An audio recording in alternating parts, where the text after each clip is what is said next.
안녕하세요, 여러분. 중앙노인보호전문기관 배숙경이라고 합니다. 여러분 만나 뵙게 돼서 아주 반갑습니다. 2부 돌봄 이해, 특히 6장 치매 돌봄 윤리에 대해서 학습하도록 하겠습니다. 1절 치매 노인 학대에 대한 이해에 대해서 학습하도록 하겠는데요. 제가 지금 소속되어 있는 기관은 중앙노인보호전문기관으로 노인 인권 또 학대에 관련된 사업을 하고 있는 기관입니다. 여러분한테 도움이 되고자 합니다. 학습 목표 첫 번째는요. 우리가 이제 노인 학대 개념에 대해서 이제 알아야 되고요. 두 번째는 그렇다면 학대의 유형 및 그 징후, 예측 징후에 대해서 알아야 되고요. 세 번째는 노인학대 신고 의무자와 관련법에 대해서 공부하도록 하겠습니다. 첫 번째는 저도 이제 노인복지법하고는 별로 안 친했었는데 이 모든 그 사업들이나 내용들은 법에 근거해서 운영이 되더라고요.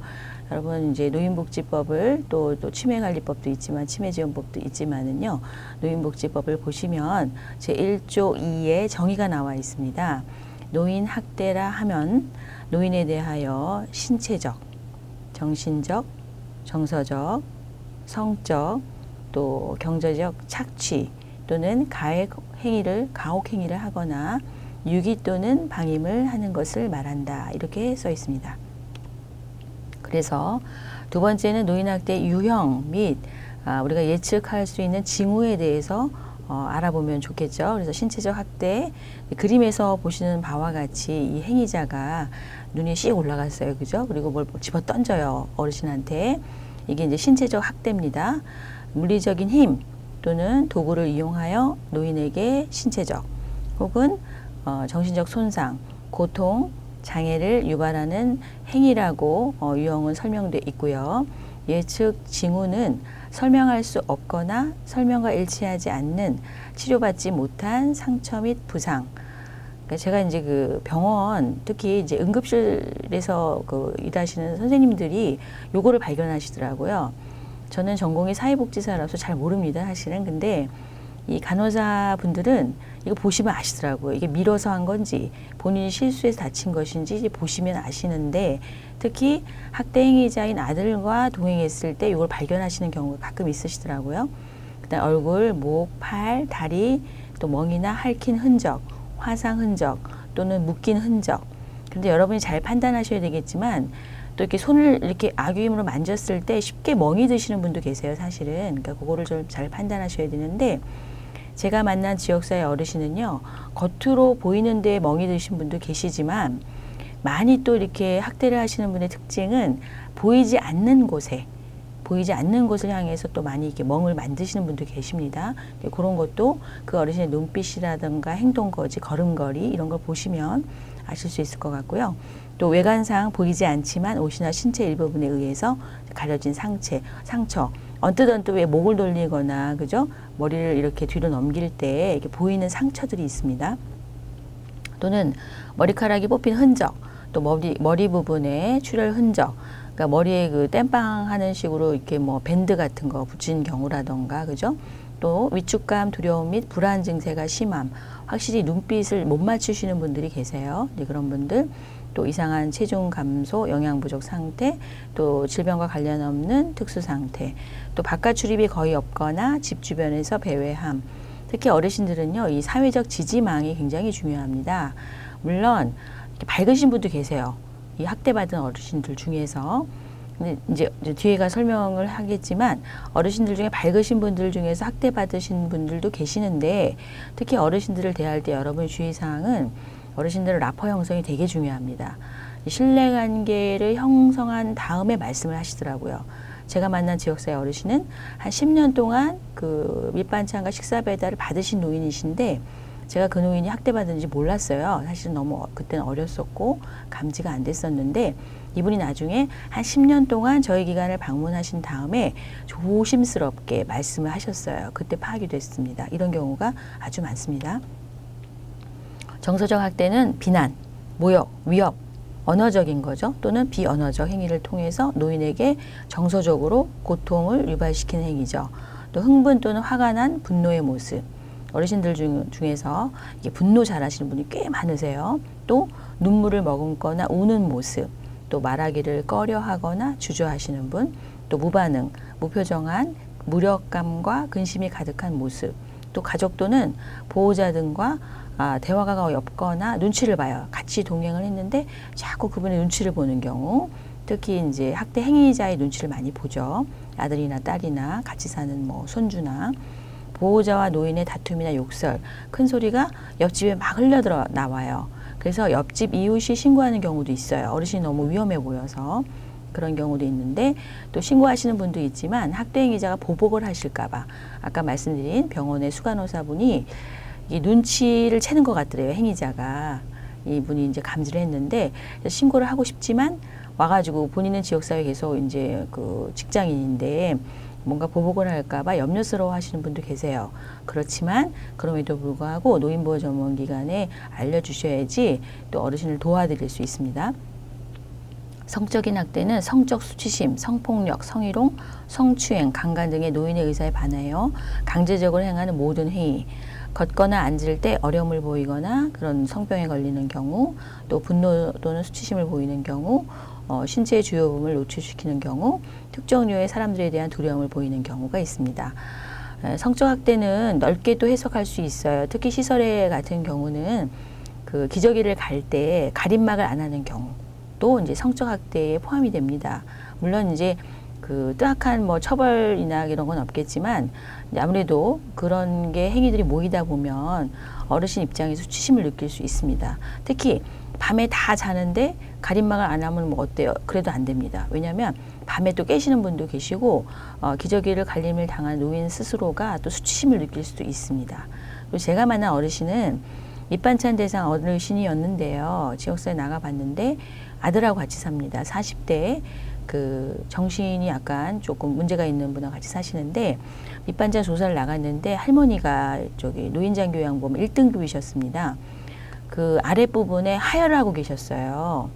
그래서 담당자에 물어봤어요. 어르신 왜 하혈을 하셨어요? 여쭤봤더니 우리 젊은 여자 선생님한테 나이가 들면 그럴 수 있어 이렇게 말씀하셨어요.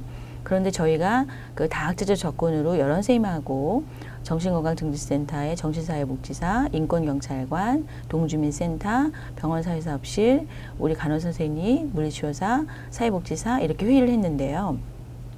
그때 두 분이 눈빛이 달라지시더라고요.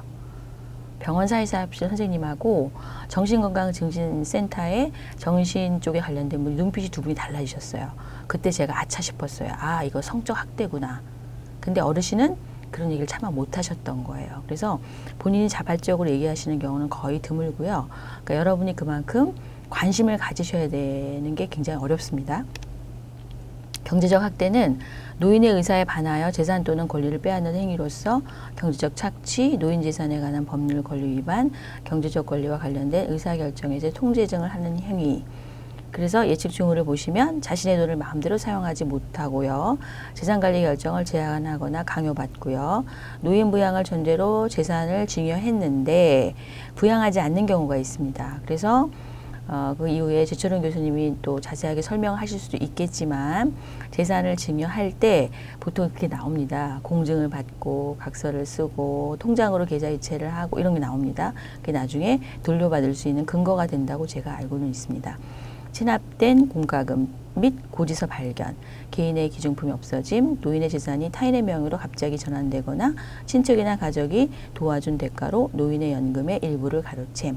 그런데 최근의 유형은 산동네 같이 외진 곳에 사시는 어르신이 계시는데 쓰레기장을 방불케 해요. 집안 환경이. 그런데 엉뚱한 그 낯선 젊으신 분이 거기 같이 살아요. 조카라고 주장을 하십니다. 나중에 보니까 지역사회의 청년이세요. 이분을 돌봐주는 사람이 아무도 없기 때문에 그 연금 있죠. 장애인 연금이나 기초연금을 본인이 마음대로 술을 드시려고 하시는 분도 계십니다. 그래서 반드시 그럴 때는 보셔야 됩니다. 그리고요, 이제 이런 경우 사례가 있었어요. 여러분들 신문에 보시면 어머님께서 이제 그 건물이 있으셔갖고 약간 좀 정신 좀 질환이 있으셔서 아들한테 명의를 조금 맡겼어요. 그 다세대 주택에 이제 임대료를 받게 했는데 어머니가 회복이 되셨어요. 그래서 도로 내가 관리를 하겠다. 그랬더니 아들이 안 주시는 거예요. 그런데 놀랍게도 은행원에 이제 은행원 직원이 신고를 하셨어요. 그래서 이걸 이제 한번 경제자학대의 후견인을 그 어머니 따로 연결시켜 드린 케이스가 있거든요. 그래서 여러분뿐만 아니라 은행원, 특히 이제 어르신들 중에서 이게 옛날에는 어렵게 살았기 때문에 돈에 연연하시는 분들 되게 많거든요. 그래서 이제 은행원들도 신고 좀 해주시면 좋고요. 편의점 또 이런 분들도 가게, 구멍가게 어르신들 많이 가시는데 보시고 옷차림이 좀 이상하거나 그러면 좀 해주시면 좋고요. 방임은 구체적으로 보호자가 있으셔야 됩니다. 보호자가 있는 상태에서 지금 그림에 보시는 바와 같이 그죠? 지팡이도 안 주고 틀니도 안 주고 그죠? 뭐 이렇게 나오죠. 보청기도 이렇게 자립이 어려운 노인의 의식주 및 의료를 적절하게 제공하지 않는 행위, 필요한 생활비, 병원비, 치료비, 의식주를 제공하지 않는 행위로 대소변 냄새가 막 나요. 그래서 악취도 나고 염증도 있고 욕창 등도 방치를 해요. 그래서 두 분이 나이가 드신 부부예요. 이런 경우 한 분이 치매에 걸렸고 그렇지 않은 경우 이런 상태가 되게 많고요. 그래서 집에 들어갔을 때 개 냄새, 그러니까 개의 응가 냄새와 사람의 응가 냄새가 이렇게 같이 뒤섞이는 경우가 있고요. 발자국으로 걸어 들어갔을 때 걸을 때마다 바퀴벌레가 쏴 나타났다 쏴 들어오는 경우도 있습니다. 머리카락, 수염, 목욕, 손톱, 의복 등 신변 처리가 안 되는 경우 또는 식사를 거르는 등 영양실조 탈수 상태, 기본적 생활비 지원이 거의 없고요. 생명이 위협이 될 의식주 및 의료적 처치를 노인 스스로 거부하는 경우는 자기방임이죠. 그래서 자기방임 비율이 점점 높아지고 있습니다.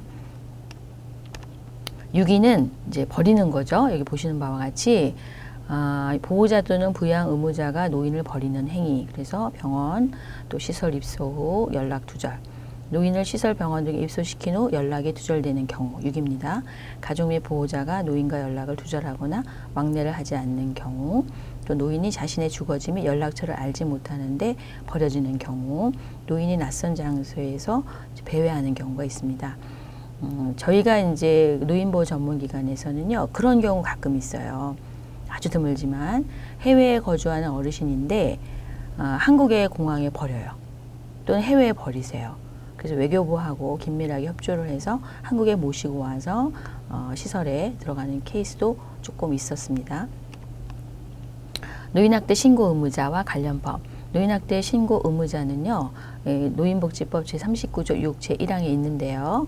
여기서 중요한 것은 누구든지 노인학대를 알게 된 때에는 노인보호 전문기관 또는 수사기관에 신고할 수 있고 신고 의무자는 그 직무상 65세 이상의 사람에 대한 노인학대를 알게 된 때에는 즉시 노인보호 전문기관 또는 수사기관에 신고하여야 한다. 누구든지 신고하는데 또 법에는 신고 의무자 직군들이 있습니다. 보겠습니다. 그래서 다음 각 호의 1호에 해당하는 자는 그 직무상 노인학대를 알게 된 때에는 즉시 노인보호 전문기관 또는 수사기관에 신고하여야 한다. 다시 말하면 경찰이죠. 그래서 의료인 또는 의료기관의 장, 그러니까 병원이나 그죠? 병원에 이제 일하시는 분, 아무래도 어르신이 이제 응급으로 병원에 실려 오실 때는 발견하실 수 있으니까요. 그리고 노인복지시설의 장과 그 종사자, 또 장애인이면서 노인인 경우 있거든요. 그죠? 장애인 노인복지시설 요양 업무 수행자, 또 가정폭력 안에는 아동폭력도 들어가 있지만 또 노인도 들어가 있기 때문에 가정폭력 상담소 등 그 장과 종사자, 또 장기요양 장과 종사자, 또 재가장 요양기관 장과 종사자, 또 119 구급대원, 구급대, 그다음에 노인돌봄 서비스 종사자, 또 건강가정 지원센터 장과 종사자, 다문화 가정지원센터 종사자, 또 응급구조사, 의료기사, 성폭력 상담소 등 종사자가 포함이 되어 있습니다. 신고자의 비밀 보장을 해야 됩니다. 노인복지법 제39조 6 제3항에 따라 신고인의 신분은 보장됩니다. 그래서 신고를 하실 수 있다는 얘기고요. 신고인의 신분은 보장되어야 하며 그 의사에 반하여 신분이 노출되어서는 아니 된다. 또 신고인의 신분보호 및 신원 노출 금지 의무를 위반한 자는 노인복지법 제57조에 따라 1년 이하의 징역 또는 1천만 원 이하의 벌금에 처하게 됩니다. 또 노인복지법 제39조 12에 따라 학대 노인의 보호와 관련된 내용은 비밀이 보장됩니다. 학대 노인의 보호와 관련된 업무에 종사하였거나 종사한 자는 그 직무상 알게 된 비밀을 누설하지 못한다. 아주 뭐 극히 드문 케이스지만은요, 이제 신문 기사분이 막 전화로 물어보는 경우 있습니다. 여러분 이거 함부로 알려주시면 아니 되옵니다. 그래서 여러분이 이렇게 돼 있기 때문에 신고인의 신분은 보장하고 함부로 외부에 발설해서는 또 아니 되고, 아시겠지만 초상권 있죠. 어르신 초상권도 보장이 되어야 합니다. 그래서 노인학대 처벌 기준이 최근에 업데이트가 됐습니다. 이제 55조에 보면 여러분이 이제 보시는 바와 같이 노인의 신체에 상해를 입히는 경우, 이제 이거는 그 최대치입니다. 최대치. 그래서 7년 이하의 징역, 7천만 원 이하의 벌금입니다. 그래서 어르신들이 이제 응급하게 행위자한테 맞아갖고 경찰에 신고돼서 경찰에 출동하는 경우가 있습니다. 그러면 어르신 입장에서는 우리 자녀를 빨간 줄 가게 할 수는 없잖아요. 그래서 지금 당장 또 아니라고 하십니다. 그런데 이제 좀 그 내용을 잘 살펴보고 이제 이렇게 우리가 학대 처벌 기준 있음을 알리는 이유는 그만큼 강하게 처벌하겠다는 의지고요. 그렇다고 다 이렇게 처벌되는 건 아니지만 어쨌든 경각심을 불러일으키기 위해서 이 처벌 기준이 있습니다. 그리고 두 번째는 이제 노인의 신체에 폭행을 가하는 행위, 5천만 원 이하, 5년 이하의 징역과 5천만 원 이하의 벌금에 해당하는 겁니다. 신체에 폭행을 가하는 경우 노인한테요. 또 노인에게 성적 수치심을 주는 성폭행, 성희롱 등의 행위, 이런 경우 있었습니다. 얼마 전에 이제 여러분 그 시설에 그 다는 아니고요. 시설에 종사하는 총무 과장님이 남자분이셨는데 이제 수급자 어르신이 입소를 하셨어요. 할머니가. 근데 이 할머니를 성폭행을 계속 하신 거예요. 근데 할머니는 이제 말하면 그 시설에 나가셔야 하니까 말씀을 못 하시는 경우가 있었어요. 근데 그 외부에서 오시는 자원봉사 선생님한테 얘기하는 바람에 이게 이제 돼서 해결이 되시는 경우도 있거든요. 그러니까 이런 경우도 있습니다. 또 자신의 보호 감독을 받는 노인을 유기하거나 의식주를 포함한 기본적 보호 및 치료를 소홀히 하는 방임 행위도 5년 이하의 징역과 5천만 원 이하 최대입니다. 노인에게 구걸을 하게 하거나 노인을 이용하여 구걸하는 행위도 마찬가지고요. 5년 이하 5천만 원. 이번에 특별히 들어간 것은 업무를 수행 중인 노인보호 전문기관 직원에 대해 폭행 또는 협박하거나 위계 또는 그 업무를 방해하는 자, 이것도 5년 이하 5천만 원 이하의 징역입니다. 또 3년 이하 유기징역, 상해시 또는 이제 사망시는 무기 또는 5년 이하의 징역에 포함되는데요. 요거는 단체 또는 다중의 위력을 보이거나 위험한 물건을 휴대하고 노인보호 기관의 직원의 상해를 이르게 한 때 또는 사망에 이르게 한 때. 그래서 물론 2인 1조로 가정 내 학대 같은 경우는 물론 또 시설 학대도 마찬가지지만 현장에 나갑니다. 그랬을 때 여러분이 이제 가급적이면 뭐라 그러죠? 팔이 뻗치지 않는 범위, 너무 가까이 접근하기보다는 조금 멀리, 그죠?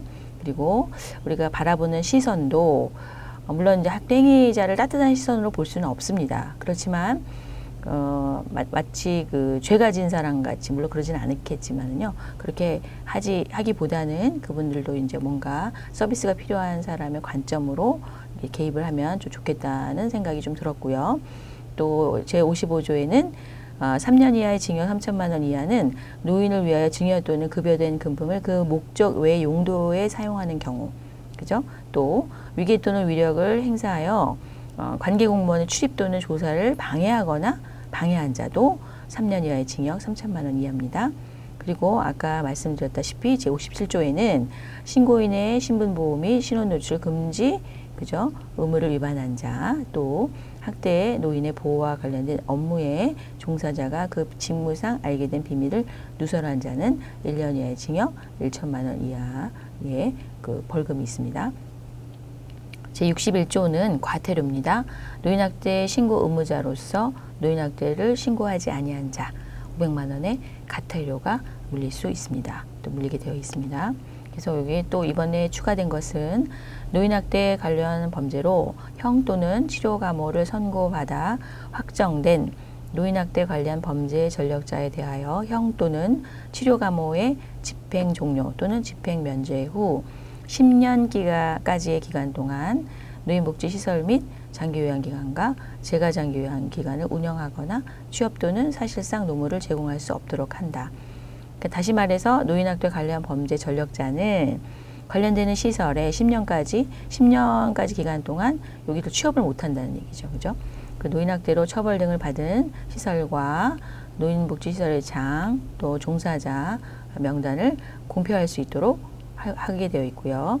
또 상습적으로 노인복지시설 종사자가 노인학대를 범한 경우 가중처벌 규정을 두는 등 노인학대 관련 위반자에 대한 처벌을 강화하고 있습니다.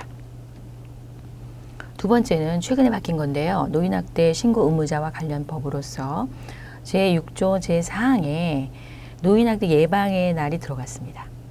여러분, 그 노인 관련된 기념날이 있어요. 10월 2일은 노인의 날, 그죠? 그리고 5월 8일 어버이날.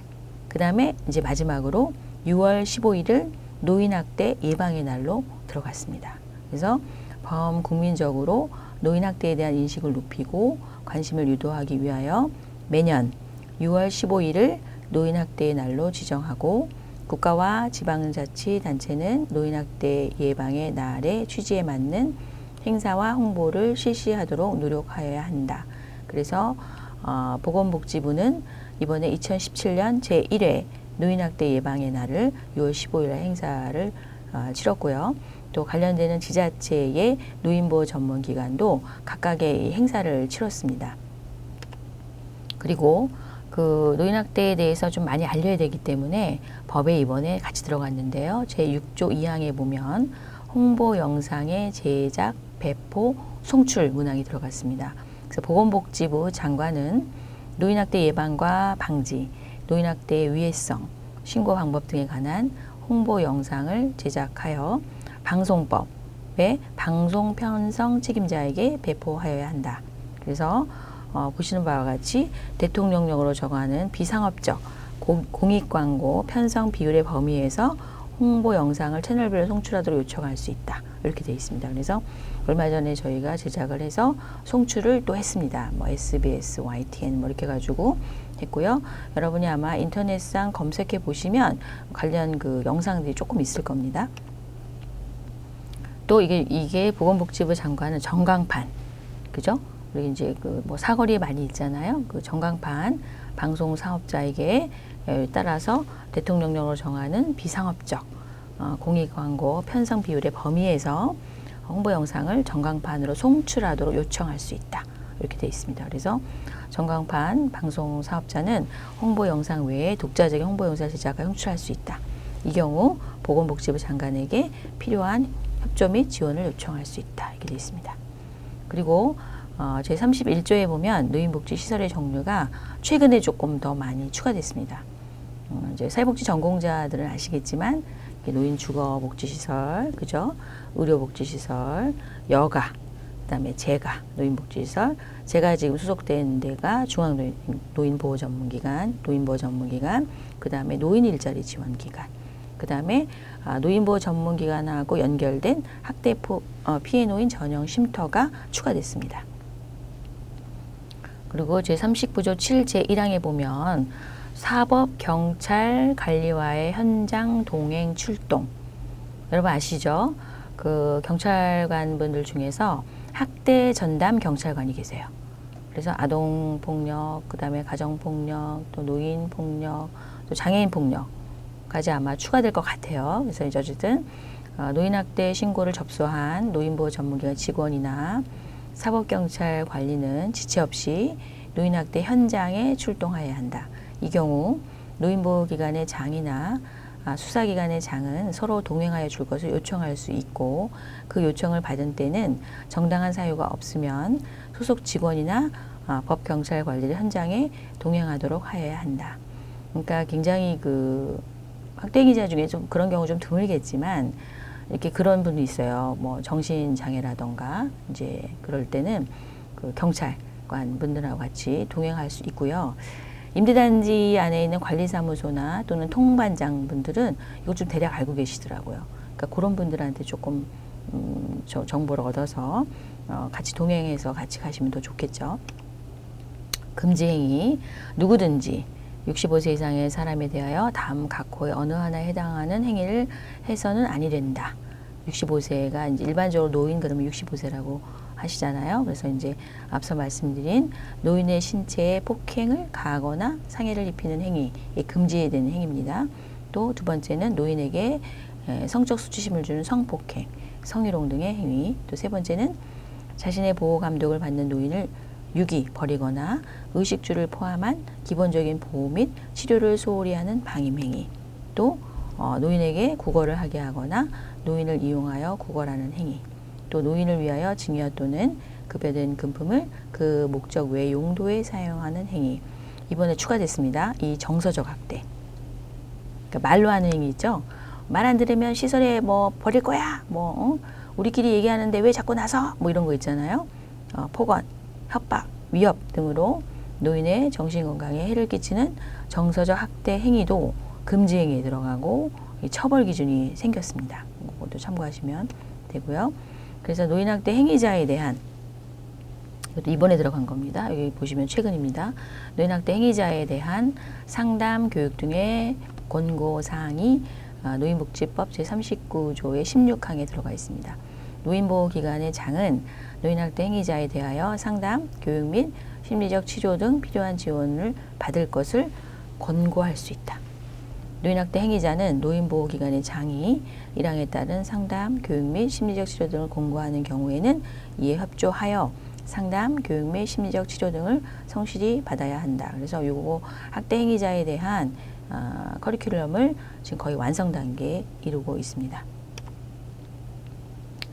두 번째는 노인학대 실태 및 사례에 대해서 아무래도 여러분이 이제 이론적인 것보다는 그 노인학대의 큰 그림 안에서 과연 치매의 연결고리, 또 지금 우리나라가 고령 사회에 들어갔잖아요. 2017년 8월 현재 전체 인구의 14%가 넘었기 때문에 고령사회에 진입했기 때문에 그것에 대해서 큰 그림을 좀 이해하고자 합니다. 첫 번째는 노인학대 실태에 대해서 알고요. 두 번째는 그 노인학대 피해 어르신의 현황, 그죠? 그리고 또 피해 원인이 무엇일까? 또 세 번째는 그렇다면 과연 노인보호 전문기관에서 신고 절차를 좀 알면은 여러분이 아무래도 전체적인 큰 그림을 아시면 이해하기 좀 편하고요. 그리고 실제 사례, 치매이면서 학대받는 어르신의 개입에 대해서 조금 사례를 들고자 합니다. 노인학대의 실태는 첫 번째는 65세 이상 노인학대 경험률을 여쭤봤어요. 여러분 잘 아시겠지만 노인 실태 조사를 3년마다 하게 되어 있어요. 그래서 최근 자료는 2014년이 최근 자료고요. 2017년에 또 3년마다 또 할 겁니다. 이 자료는 2014년에 한 자료인데요. 어르신한테 여쭤봤어요. 그랬더니 한 10% 정도가 내가 학대를 받은 것 같아 라고 응답을 하셨어요. 그런데 14년 비율을 이렇게 비교를 노인 인구수랑 비교를 해보니까 신고율은 0.5%밖에 안 돼요. 대부분의 노인학대는 외부의 도움 요청 비율이 낮아요. 그죠? 그 이유가 있겠죠? 대응태도를 보면 무대응 65.7%. 요거는 이제 2009년에 정경희 박사님이 전국 노인 학대 실태 조사에서 여쭤봤어요. 그래서 학대를 받았을 때 어떻게 했어요? 라고 2009년에 여쭤봤더니 무대응했다. 65.7%. 또 가족 이웃 신세 한탄. 그죠? 그 다음에 이웃의 도움을 요청했다. 또 노인보호 전문기나 경찰서에 신고했다. 2.5%밖에 안 돼요. 이런 것 같아요. 또 이제 처음에는 경찰에 신고를 해도 이제 가정 내 문제지 않느냐 이렇게 이해를 하시는 경우 좀 극히 드물지만 그런 경우도 좀 있고요. 또 어르신 입장에서는 이거 신고했다가 이 체면 문제 있잖아요. 우리 애가 술 안 먹었을 때는 멀쩡해. 그런데 술만 먹으면 그래. 뭐 이런 경우도 있고요. 또는 이제 그 이혼을 했거나 실직을 했거나 그러면 오셔서 어르신의 기초연금이나 이런 부분을 자꾸 강탈하시려고 하시는 분이 계세요. 뭐 드물지만 그런 경우 체면이 손상이 되는 거예요. 창피해서 이제 가족 얘기를 누구한테 못 하시는 거죠. 심지어는 그런 경우도 있으셨어요. 어르신이 아들 3명이 있으셨어요. 아들 3명을 낳았어요. 옛날 시대 어르신들은 얼굴도 모르고 결혼을 했어요. 결혼했는데 남편 되시는 분이 알코올 또는 이제 여자도 여러 여자를 거느리고 또 술 드시고 오셔서 두들겨 패시고 그죠? 그래서 굉장히 힘들었어요. 큰 아들을 낳아서 큰아들을 의지하면서 올인한 거죠. 큰아들을 아주 공부를 많이 시키고 아주 그냥 열심히 또 사업 작업을 대줬어요. 대신 둘째, 셋째 아들은 별로 신경 안 썼죠. 다 컸어요. 근데 계속 큰아들한테만 신경을 썼는데 나중에 이제 큰아들이 계속 요구만 하는 거예요. 뭘 달라, 생활비를 달라, 뭘 달라. 그래서 둘째, 셋째한테 얘기를 했더니 둘째, 셋째는 아니 엄마는 왜 큰 형한테만 신경 써놓고 그 얘기를 왜 나한테 하느냐 이렇게 말씀하셨다고 그러시더라고요. 그래서 얘기를 못 하겠더라. 이런 얘기를 하셨어요. 그래서 이제 그 관리사무소 쫓아온 이유가 그 수도 계량기가 안 돌아간대요. 그래서 올라오신 거예요. 이유는 수도비가 나갈까봐 한 방울씩 똑똑똑 떨어뜨리게 해놓고 쓰시는 거예요. 독거노인이신데 자살 시도한 경험이 있으셨어요, 이분이. 그러니까 본인 스스로를 이제 방임하시는 극단적인 자기방 케이스 자살로 가시잖아요. 그러니까 이런 경우가 있어서 결국 그런 사례를 보면 어르신이 이제 그 힘든 거죠. 누구한테 말할 수 없고. 그래서 주변 사람들한테 말도 할 수가 없대요. 창피해서. 그러니까 남모르는 이제 저희한테 그런 얘기를 하시는 거겠죠. 그래서 지원 서비스가 좀 더 다양하게 이루어져야 되고요. 보면 아무래도 학대받는 어르신 농어촌 연령 인구가 아무래도 많아지시니까요. 우리 여성 그리고 배우자 없는 분 그죠? 연령이 높을수록 아무래도 ADR, IDL이 좀 힘드시니까 또 교육 및 소득 수준이 낮을수록 또 기능 상태가 나쁠수록 노인학대 경험률이 높았다 라고 나왔습니다. 요와 같이 그림은 노인학대 신고 건수는 빙산의 일각 그죠? 지금 요만큼도 안 됩니다. 사실은 나머지는 이렇게 밑에 잠겨 있어요. 이 부분을 우리가 해결해 줘야 되거든요. 그래서 어떻게 노인의 눈높이에 맞게끔 어르신 체면 상하지 않게 또 행위자와의 관계가 지금 나쁘지만 제가 신고를 안 하는 이유를 가만히 보니까요.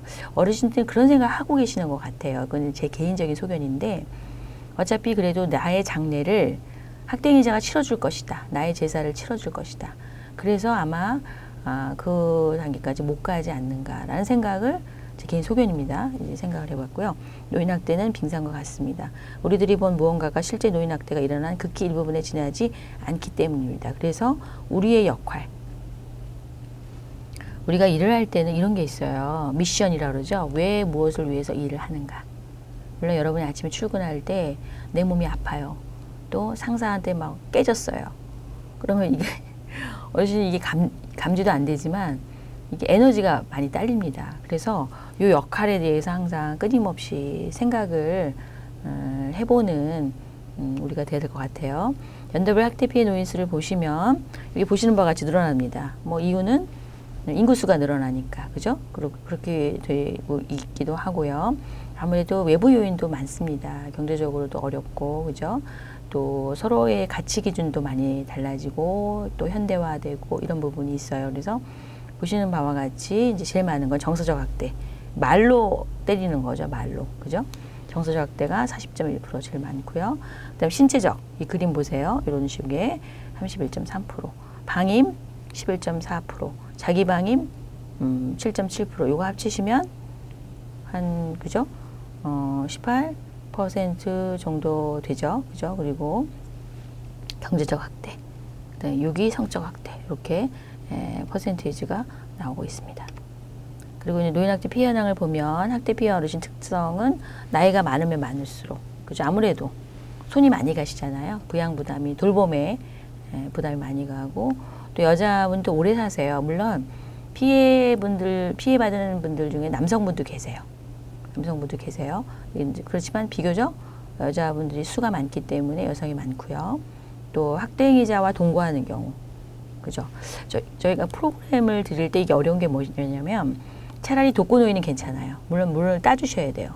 문을 안 열어주시는 분도 계세요. 외진 곳에 사시는 분들은 뭐 정서적인 이유, 여러 가지 이유 때문에 사람을 또 무서워하시고 뭐 여러 가지 이유가 있어요.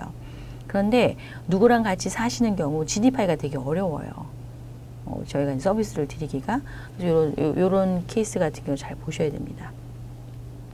그리고 매일매일 일주일에 한 번 이상 학대는 54%가 넘고요. 여기 보시는 바와 같이 이제 어르신들 중에서 남성 노인은 방임이 높아요. 그죠? 아무래도 방임이 높죠. 그냥 어르신들 특히 남자분들은 이렇게 뭐 식사 준비나 이런 걸 잘 못 하시잖아요. 이런 부분이 있고요. 그다음에 이제 정서적인 방임은 여자분들이 아무래도 더 높고요. 남자분들도 학대를 받는 경우 있습니다. 이제 뭐 여기 케이스는 아니겠지만 이제 사례들 중에 젊었을 때 자녀를 돌보지 않으셨어요. 그런데 이제 나중에 어떻게 이 어르신 도움을 주기 위해서 이제 뭐 동주민센터를 통해서 보호자를 찾았어요. 그래서 아버님이 이래 해서 좀 어떻게 하고자 합니다. 그러면 연락하지 말라고 얘기해요. 왜냐하면 젊었을 때 어렸을 때 우리를 돌보지 않았는데 이제 와서 왜 연락을 하느냐, 이런 경우도 가끔 있어요. 또 하나는 어렸을 때 나 많이 맞고 자랐다, 이 아버님한테. 근데 내가 왜 이걸 돌봐줘야 되냐, 이런 경우도 개중에 좀 있습니다. 예를 들면, 그리고 또 할머니 같은 경우는 부부, 배우자가 아버님들 중에 이런 경우도 있고, 또 아들이 아무래도 비율이 높고요. 뭐 딸도 개중에 있긴 있습니다. 이런 경우 있고요. 그래서 이제 학대행위자를 보면 이거는 사실은 우리나라 문화권에서만 그런 것 같아요. 자료를 뭐 아셈 또 국가인권위원회 외부 이렇게 비교한 거 보면 우리나라가 전통적으로 아들 선호 사상 때문에 그런 게 아닌가 싶어요. 제 개인적인 소견이지만, 그래서 아들이 아무래도 37.3%가 높고요. 그다음 배우자. 왜냐하면 두 분 다 오래 사세요. 두 분 다 그 오래 사시는데 한 분이 지금 치매 상태에 들어있는지도 모르겠고, 그리고 또 돌봄에 손길이 많이 가요. 그래서 이제 그런 경우도 있고, 또 본인 스스로 자기 방임, 또 주변에 사는 딸, 또 기관, 뭐 이제 시설 같은 경우 있죠. 타인, 아까 말한 그 지역사회 청년들 있죠. 이런 분들, 또 며느리, 또 손자녀, 뭐 이렇게 있습니다. 그래서 학대행위자의 특성은 아무래도 남성이 높습니다. 그리고 이 40대, 50대. 왜냐면 이게 또 이해가 돼요. 40대, 50대는 낑긴 세대잖아요. 부모도 봉양해야 되고 애들도 케어해야 되기 때문에 힘들어요. 본인들도 지금 요 나이 되면 그 직장에서 명퇴하는 나이잖아요. 아무래도 이제 이런 부분 때문에 힘들고, 65세 이상의 노인이 노인을 학대하는 경우, 노노학대라 그러죠. 그래서 이렇게 60세예요. 아들이. 근데 부모도 80대예요. 이런 경우도 있어요. 그럼 노노학대로 들어가요. 두 분 다 80이 넘었어요. 뭐 70이 넘었어요. 배우자 한 분이 이제 뭐 남편이 할머니를 그러는 경우도 있고, 이게 다 노노학대에 들어갑니다. 이게 점점 비율이 높아질 수밖에 없겠죠. 그리고 아들, 배우자, 딸, 며느리든 친족에 의한 학대가 아무래도 이렇게 높아요. 친족. 자신이 자신을 학대하는 경우도 11.3%로 나타나고 있습니다. 학대 발생 장소를 보면 아무래도 가정 내가 높습니다. 거의 90%에 육박하죠. 그래서 가정 내를 여러분이 가까워 방문했을 때 그 지원 체계를, 저는 사회복 전공이기 때문에 그 지원 체계를 좀 잘 접근을 해서 알려드리는 것이 가족 관계를 그래도 그 상황에서 유지할 수 있게 하지 않겠나 싶고요. 아무래도 이제 생활시설 이렇게 나타나고 있습니다. 그래서 이제 생활시설 같은 경우 아시다시피 양로, 공동생활가정, 이제 주거복지시설, 또 요양시설 등에서 이렇게 나타납니다. 그죠? 그래서 이제 뭐 기저귀를 아까 같이 오픈돼서 갈아준다든가, 예를 들면요, 뭐 이렇게 여러 가지 이유가 있어요. 근데 저희가 이제 이 학대 유형에 좀 더 들어가야 될 것은, 제 생각에는 몇 개 시설에 가보니까 그 유통기한이 지난 음식, 또 썩은 음식을 주는 경우도 요양원에 가끔 있더라고요. 그래서 아무리 시설이 깨끗하더라도 보호자 입장에서 그런 것도 좀 확인해 둘 필요가 있고요. 제가 생각할 땐 침대에 밥을 갖다 주는 것보다는 침대에서 나와서, 그죠? ADL이나 IDL 유지할 수 있게끔 하는 세팅이 좀 더 그 유연하게 어르신들 그 삶의 질을 유지할 수 있지 않나 싶어요. 또 병원 이용시설도 있습니다. 노노학대가 노인이 급격한 증가로 노인이 노인을 학대하는 노노학대가 등장하고 있습니다. 60세 이상의 고령의 학대행위자가 노인을 학대하는 것, 배우자 간 서로, 그죠? 근데 어르신들은 특히 이제 일반적으로 옛날 어르신, 특히 할아버지들 중에서는 언어적으로나, 그죠? 또는 이제 신체적으로나 이게 뭐라 그러죠? 성질이 급하시고 뭐 이런 분들 대부분 있습니다. 아무래도, 그죠? 물론 여자분도 있긴 있어요. 있습니다. 할머니들 중에. 또 고령의 자녀 및 며느리 등에 의한 학대도 이렇게 나타나고 있고요. 노인이 노인 스스로 본인을 스스로 이제 식사도 안 하시고, 그죠? 거의 이제 극단적인 사례는 자살 시도까지 가시는데 이렇게 25.8% 나타나고 있습니다. 그래서 노인학대 비율이 노인 인구가 증가하면 증가할수록 이렇게 높아지고 있습니다. 자기방임 추세도 지금 이렇게 늘어나고 있고요. 보시는 바와 같이 이렇게 하고 있는데, 여기 조금 줄어든 이유가 아무래도 제 생각에는 자살 예방 사업이라던가 그 독거의 지원 체계가 좀 더 강화돼서 이게 조금 줄어들지 않나, 개인적인 소견으로는 그렇게 해석을 하고 있고요.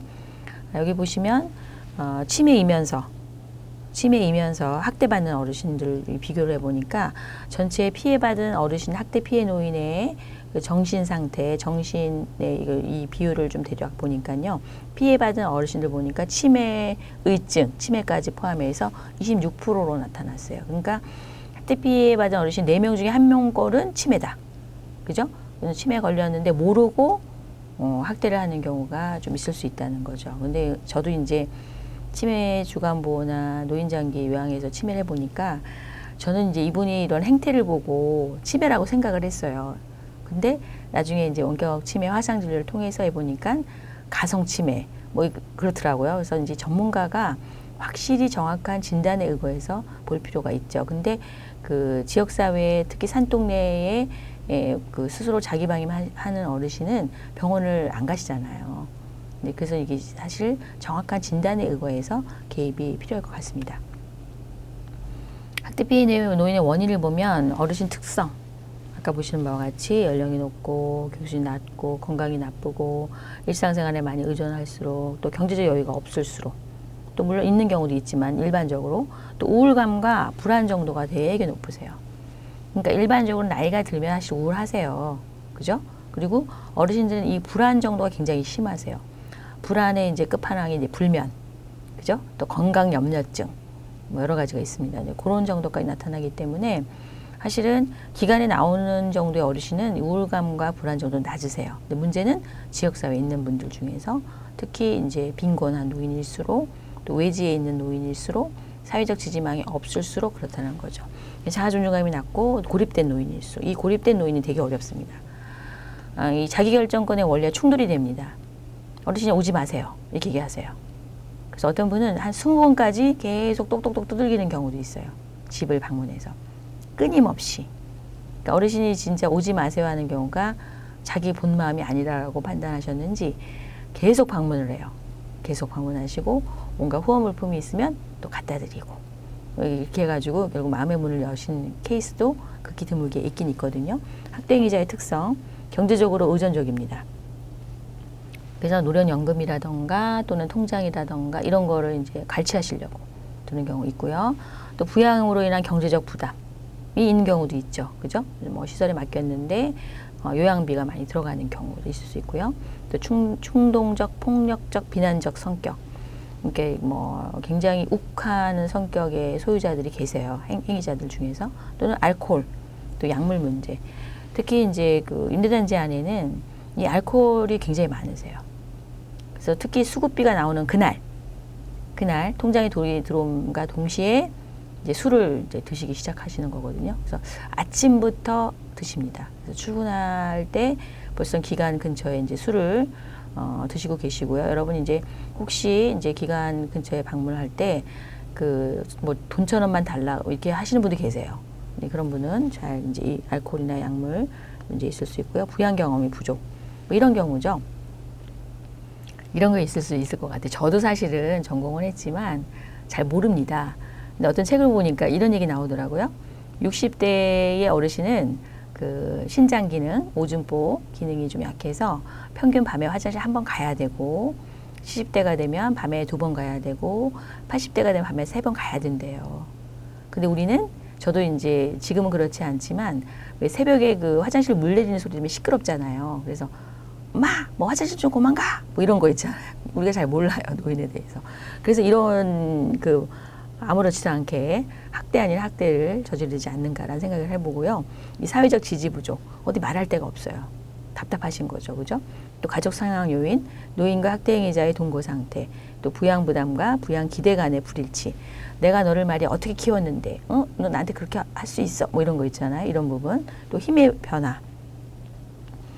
젊었을 때는 아버지가 가부장제로 했다가 지금은 힘이 약해져서 이런 경우. 가족 간의 또 갈등, 오래 누적된 갈등, 또 높은 상호 의존성, 낮은 지지체계, 야적 상황 요인이고요. 사회 문화적인 요인이 여러분 잘 아실 거예요. 고령화, 그죠? 사실 많으면 많을수록 좋은 거잖아요, 뭐든지. 근데 이 급속한 고령화 때문에 그 서로 간에 세대 간의 존중이 필요한 것 같아요. 세대 간의 존중, 서로에 대한 이해도, 그리고 또 그 피해가야 될 부분은 피해가는 부분, 신체 심리, 그죠? 경제적 의존 노인이 아무래도 증가를 하고 있고요. 가족 구조의 기능이 변화됐죠. 그래서 1인 가구가 되게 많아지고 있고, 그죠? 아무래도 현대화되고 있고, 또 청년들은 아무래도 직장을 구하기 어렵고, 그 시대하고 좀 많이 다르니까요. 또 가치관 및 노인 부양 의식이 변화됐죠. 그래서 최근에는 어르신한테 여쭤보면은 내 스스로 돈을 벌어서 내가 살아야 된다. 이 비율 높아요. 옛날에는 국가 이제 자녀들이 나를 부양해야 돼 이렇게 비율이 높았는데 지금은 국가 또 사회 또 내 스스로 이렇게 비율이 좀 높아지고 있습니다. 아무래도 또 이 사회적 자원이 부족하죠. 그래서 이제 우리는 이렇게 고령화 속도가 세계 어느 나라보다 빨라요. 이걸 이렇게 되리라고 상상을 못했어요. 그래서 미리 준비를 못했죠. 그래서 어르신들은 자녀를 명문대 보내고, 그죠? 이렇게 하면은 본인을 부양하실 줄 알았는데 그렇지 않은 이 가치의식의 변화 때문에 또 많이 힘들어하는 경우도 있습니다. 그렇다면 우리 노인보호 전문기관은 뭐 하는 데인가? 전국에 30개 있습니다.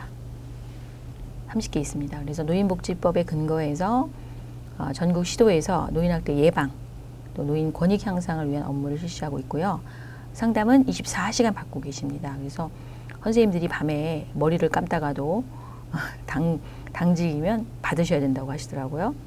그래서 이제 24시간 전화를 받고 있고 전문 상담, 또 일시보호 의료 지원, 또 법률 지원 연계도 하고 있고요. 사회복지 서비스 연계하고 있습니다. 교육은 노인학대 예방 교육, 또 청소년 아이들도 하고요. 또 요양원 선생님들한테도 하고요. 또 경찰관분, 또 뭐 이런 분들 노인 인권 교육도 같이 하고 있고요. 홍보 사업은 저기 산동네 같은 경우는 어떤 노인보호 전문기관은 이제 일명 봉고차죠. 개보수해가지고 이동상담 나갑니다. 또는 앞서 이제 언론 홍보, 또 학술 행사, 또 캠페인, 지하철역 근처에 또는 카툰 사진 전시회, 만화로 된 그 사진 전시 있는데요. 수포맨 그림이에요. 근데 할아버지가 허리가 굽었어요. 그러니까 그런 만화 같은 그런 게 있고요. 협력 체계에는 이제 중앙지역사회 판정위원회, 자문위원회가 있습니다. 지역사회 연계, 아까 말씀드린 여러 기관, 지역사회 안에 연계 기관을 하고요. 또 후원, 또 자원봉사, 그죠? 그래서 사회활동 참여 지원 사업으로 학대받은 어르신들의 모니터를 해주는 경우도 있어요. 어르신들이. 그러니까 학대를 한번 신고 왔으면 이제 계속 텀을 두고 전화를 하거나 방문을 해서 그 이후에 계속 잘 지내고 계시는지 이제 이런 것도 확인할 수 있고요. 노인인권 보호 사업으로는 이제 이런 효행 또 인식 개선 사업을 하고 있어요. 그래서 여러분 아시죠? 그 노인 체험이라고 해서 이렇게 두꺼운 안경 끼고 모래주머니 등에 이렇게 한번 해보고요. 그죠? 그 다음에 이제 그 무릎 앞에 또 모래주머니에서 걸어갈 때 좀 힘들고 이런 것들 한번 체험을 해보는 거예요. 그래서 어르신이 왜 동작이 느리고 대답이 느리고 보는데 좀 어려움이 있는지, 그래서 어르신 대상으로 할 때는 어르신을 바라보고 천천히 또박또박 긴 문장을 하기보다는, 그죠? 그리고 글씨도 크게, 물론 어르신들 중에서 글씨를 모르시는 분 되게 많습니다, 여러분. 근데 그걸 감안하셔서 하셔야 됩니다. 그래서 접근하실 때 그런 부분 중요하게 보시면 될 것 같고요. 사례 개입 절차를 보시면 처음에 신고 접수, 그죠? 1577-1389-110에 전화를 합니다. 그러면 응급인 경우 12시간 이내에 나가야 됩니다. 근데 아까 말씀드린 바와 같이 이제 30개, 전국에 30개밖에 없어요. 그런데 이제 섬이에요, 섬.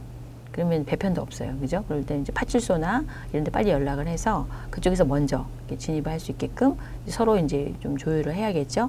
근데 원칙적으로는 어쨌든 노인보호 전문기관이 나갑니다. 그래서 현장 조사를 반드시 2인 1조로 나갑니다. 필요시 경찰 동행을 나가고요. 학대 피해 노인 및 학대 행위자의 건강, 그죠? 성격, 경제 상태, 학대 사실 여부, 가족 간 갈등, 부양 스트레스 등 파악합니다. 아시는 바와 같이 경찰도 그런 매뉴얼이 있다고 들었는데요. 학대 행위자와 피해 노인을 같은 공간에서 물어보면 안 되죠.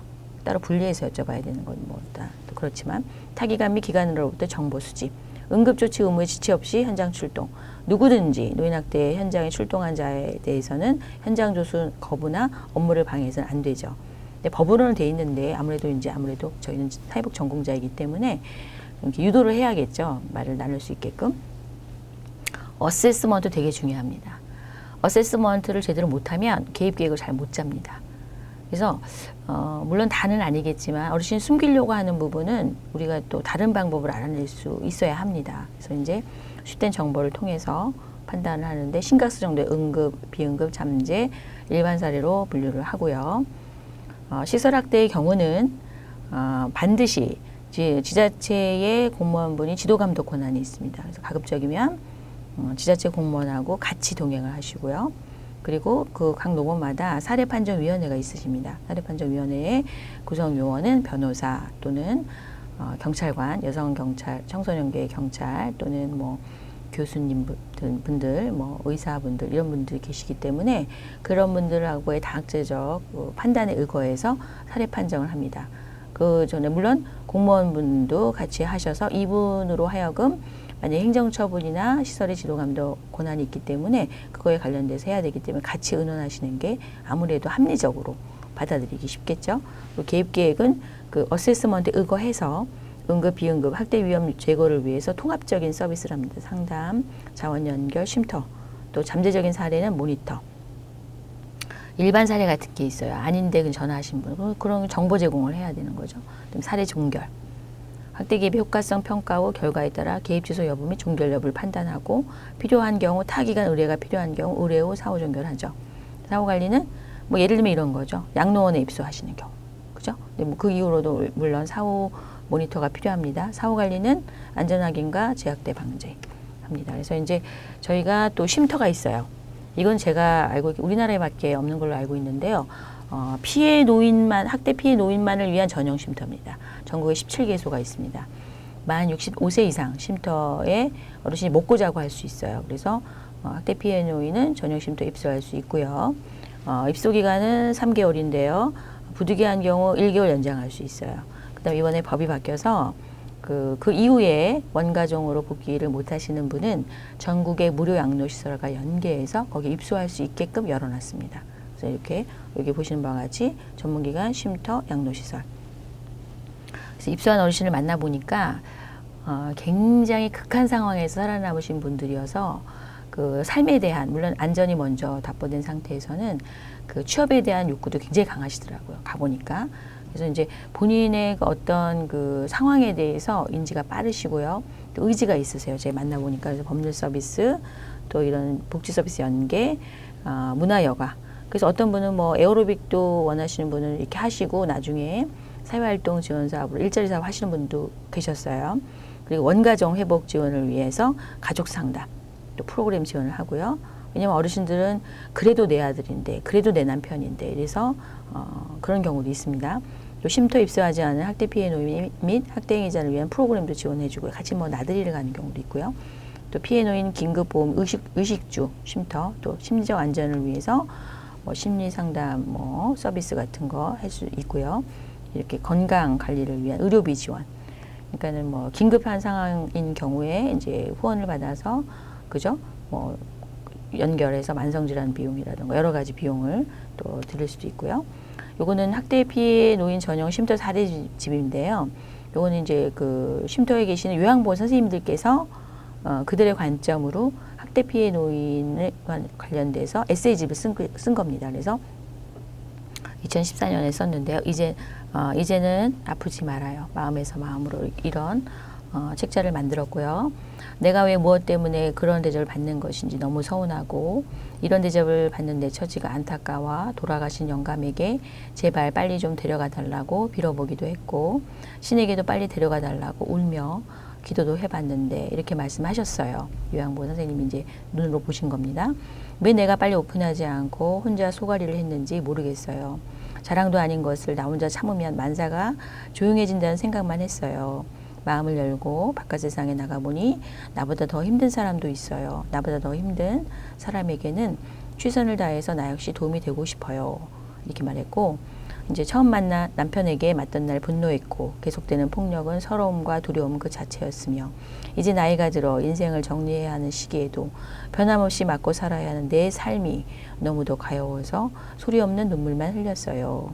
그래도 쉼터에서 지내는 하루하루는 내가 사람이라는 것과 하찮다고 여겼던 내 모습도 소중하다는 것을 느끼게 해줬어요. 너무 고맙고 미안해요. 그래서 우리 요양보호 선생님이 그 40, 50대 아줌마들 계시거든요. 목소리 톤이 크신 분이 계세요.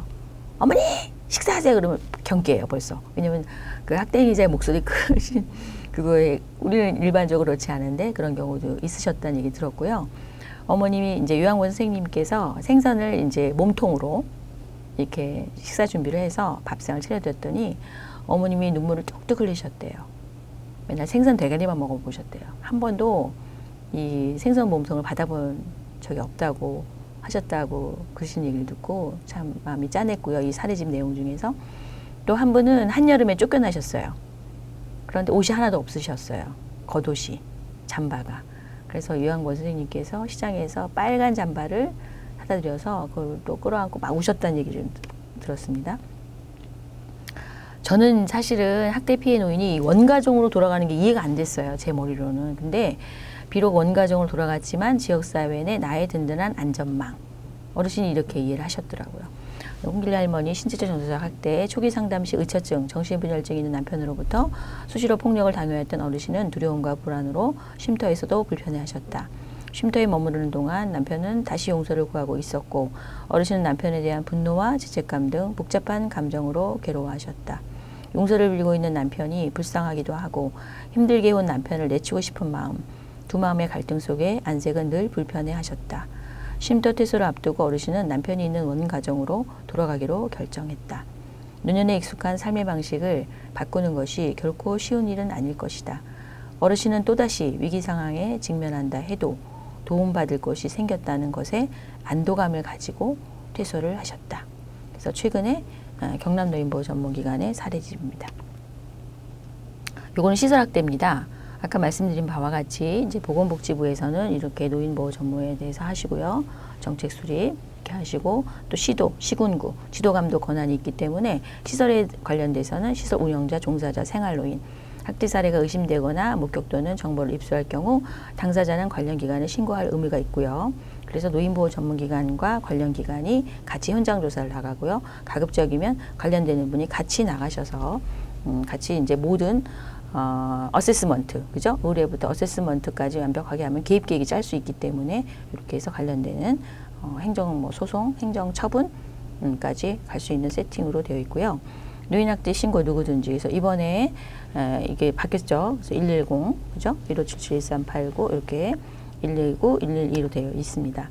지역사회 중심으로 이 노인보호 전문기관 및 신고 의무자 직군 네트워크 연계 강화가 필요합니다. 그래야지만 학대 피해 노인도 지원해 드릴 수 있고요. 또 학대 행위자에 대한 지원 서비스 강화될 수 있다고 봅니다. 한 기관에서 하기만은 조금 약한 부분이 있어요. 사례를 보겠습니다. 지역사회 내 전문가가 협력해서 개입한 사례. 신고자는 통장입니다. 주민센터에 신고했어요. 이게 방임이 의심됩니다. 그래서 1577-1389로 신고를 했어요. 어르신이 치매 및 거동이 안 돼서 일상생활 지원과 의료적 조치가 꼭 필요합니다. 아들이 병원 치료와 입원을 강하게 반대하며 분리불안 증세를 보이고 있어요. 이거는 이제 노인학대 사례집에 나온 내용이고요. 그래서 여러분 가게도 아시죠? 이렇게 같이 삽니다. 그 할아버지, 할머니, 이거 학대 피해 노인이죠. 그리고 아들, 이제 학대 행위자, 그렇죠? 네모나게 그린 게 아들이죠. 여성 77세. 부산에 살고 일남일녀입니다. 할머니는 치매, 인지장애가 있고 ADL, IADL 수용이 안 되는 와상, 누워있는 상태고요. 둔부에 욕창이 있어요. 몸이 매우 말라 영양결핍이 의심돼요. 그래서 이제 방임, 중증 치매, 욕창이 있으나 방치되고 영양공급 부족, 또 비위생적 가정환경, 외부 개입에 대해서 학대행위자가 강한 거부를 했어요. 그리고 고함과 욕설을 하며 거주지 방문을 완강하게 거부했어요. 그래도 끊임없이 가셔야 된다는 얘기죠. 심각한 수준의 가정 환경 상태, 입구부터 악취가 심하고 이불에 변이 묻어 있는 등 관리가 전혀 안 됩니다. 학대 피해 노인은 개 2마리와 함께 공용 공간에 누워서 생활합니다. 제가 지역사회 입반찬 배달을 갔을 때도 그때는 제가 너무 어려서 이걸 몰랐는데요. 문을 딱 열고 갔을 때 할아버지 응가와 개 응가가 같이 방 안에 있었어요. 그래서 이제 저는 꼭 양말을 신고 갑니다. 양말을 신고 까치발을 들고 해서 다시 까치발을 들고 나오고 이런 경우는 문을 열어놓고 들어갔다 나왔다 하거든요. 그러니까 특히 이제 여자 선생님 혼자 가기보다는 가급적이면 둘이 가시는 게 좋다는 가정방문 같은 경우는 그럴 것 같습니다. 그리고 개입 종결은 노인보호 전문기관에서 이제 같이 여러분하고 솔루션 회의를 개최했습니다. 그래서 학대행위자, 피해 노인, 배우자, 또 딸도 같이 상담을 하려고 했고요. 방문간호 선생님이 너무 잘하십니다. 이 방문간호 선생님은요, 지역사회에 그 어느 집에 숟가락 있는 거 다 아시더라고요. 제가 만나보니까. 그래서 학대 피해 노인 건강 상태 확인하고 병원 입원 필요성 유무 판단하고요. 이제 학대 피해 노인 퇴원 결정되면 재가 모니터링, 재가동. 정신건강증진센터는 정신보건요원께서 행위자의 심리적, 정신적 상태를 확인하고요. 학대 행위자에게 부양 노력에 대한 격려, 또 건강한 자아 형성을 위한 상담을 진행을 했고요. 경찰부는 여성 청소년계, 그죠? 학대 행위자의 노모 보호에 대해 잘못된 보호 방법 전달 및 긴급 상황 발생 대비해서 안전보호 요청하고요. 주민센터의 공무원부도 되게 중요합니다. 그래서 피해 노인 관련 정보 제공 및 회의 장소, 그다음에 협력 가능한 주변 자원 확보, 또 학대 피해 노인 병원 입원 치료와 의료비 지원 모색을 할 수 있어요. 아무래도. 그리고 119 구급대원은 학대 피해 노인 입원 확정 시 신속하고 안전한 이동을 위한 응급 이송 서비스, 통장 및 이웃, 학대 피해 노인을 잘 알고 거주지와 근거리에 있는 주변인의 협조 요청하여서 학대 행위자를 설득하고, 그죠? 계속 모니터할 수 있게끔 하고요. 두 번째 사례입니다. 아들의 빚으로 강제 퇴거한 사례입니다. 치매가 의심되는 92세 여성 피해 노인은 아들 62세와 공동 명의로 집을 소유하고 있으나 집을 담보로 빚을 지게 된 아들은 눈덩이처럼 불어난 빚을 갚지 못하여 집이 경매 처리되었다.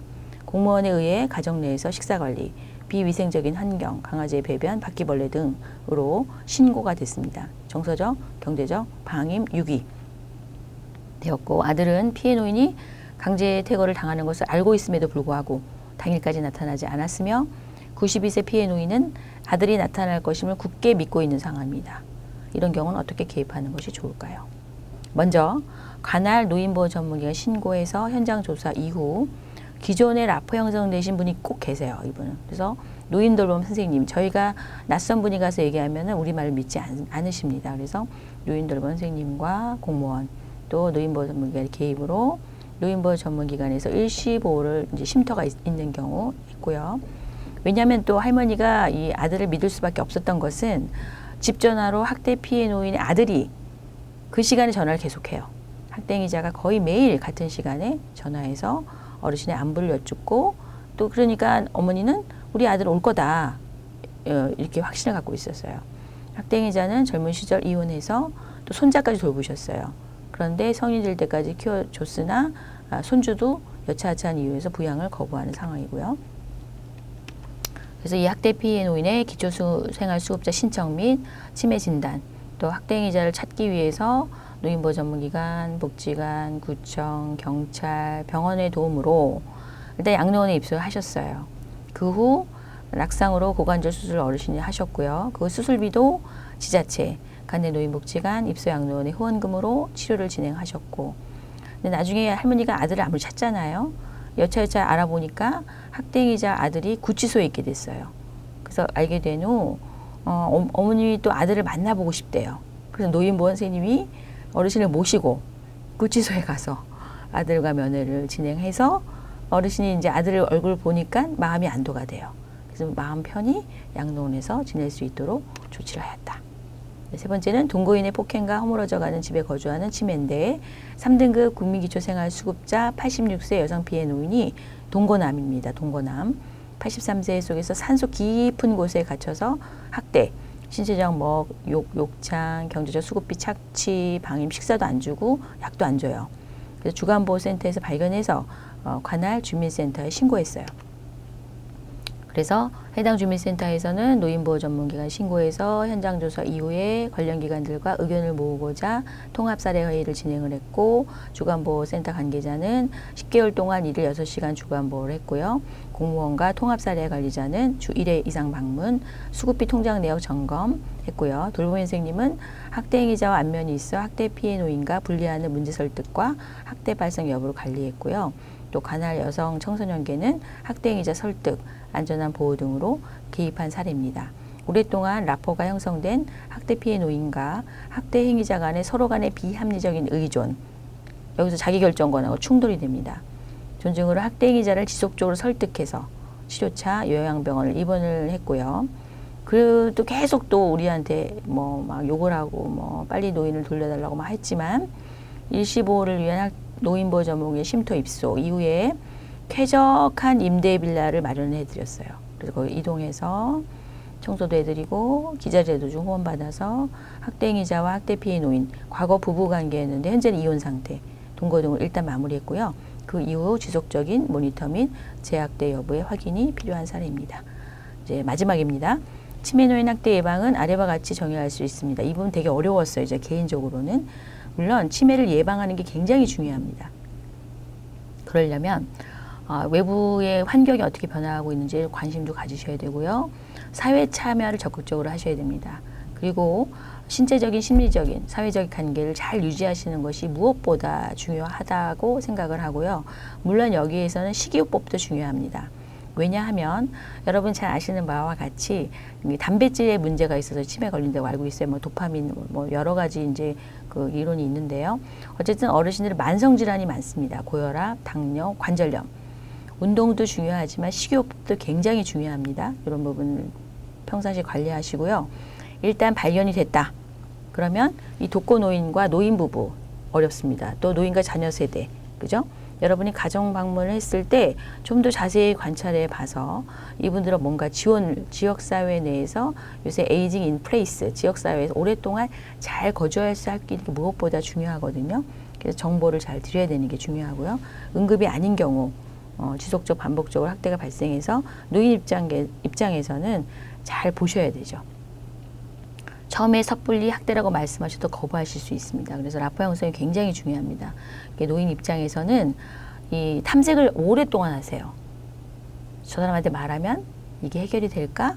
근데 우리는 사실은 치매 전문가, 뭐 사회복 전문가 다 달라요. 그래서 우리는 제가 그거 담당이 아닙니다. 이렇게 말하지만 노인은 그렇게 해석하지 않습니다. 나를 못 도와주겠다는 뜻인가? 이렇게 해석을 하시거든요. 그래서 어르신 입장에서는 전문가를 탐색을 하세요. 오랫동안. 그래서 노인학대에 대해 말하는 경향이 있으므로 굉장히 주의하셔 보셔야 되고요. 노인 당사자가 인지 상태인데 평상시 이상하다고 느낄 때, 근데 이 인지 상태가 평상시 이상하다고 느끼는 게 굉장히 어렵습니다. 상식적인 분이 계시고요. 비상식적인데 정상인 분도 계세요. 그래서 가까운 보건소, 안심센터에 가서 이제 안내를 해드리는데 근접성이 떨어지는 경우 가급적이면 가서 해드리는 게 좋겠죠. 물론 본인이 원하실 때. 독거노인 및 가족 구성원, 이웃 등 평상시 다른 인지 상태를 보일 때 자꾸 엉뚱한 얘기를 하고요. 망상, 그죠? 그리고 또 진압력 장애라고 그래서 한여름에 겨울옷을 입는다던가, 그죠? 이런 경우 또 기분 나쁘지 않는 범위 내에서 이거 되게 중요하죠. 신뢰관계 형성 후 노인과 그 보호자 같이 가셔야지 케어가 가능하죠. 그래서 노인을 둘러싼 가족 구성원뿐만 아니라 이웃, 통장, 그죠? 또 어머님이 종교를 믿으시면 신도 여러분 되게 중요해요.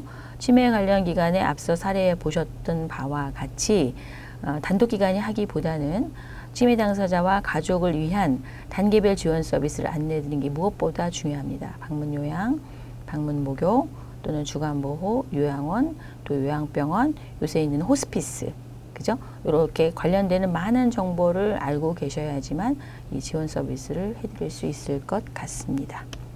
네, 이상으로 마치겠습니다. 수고 많이 하셨습니다.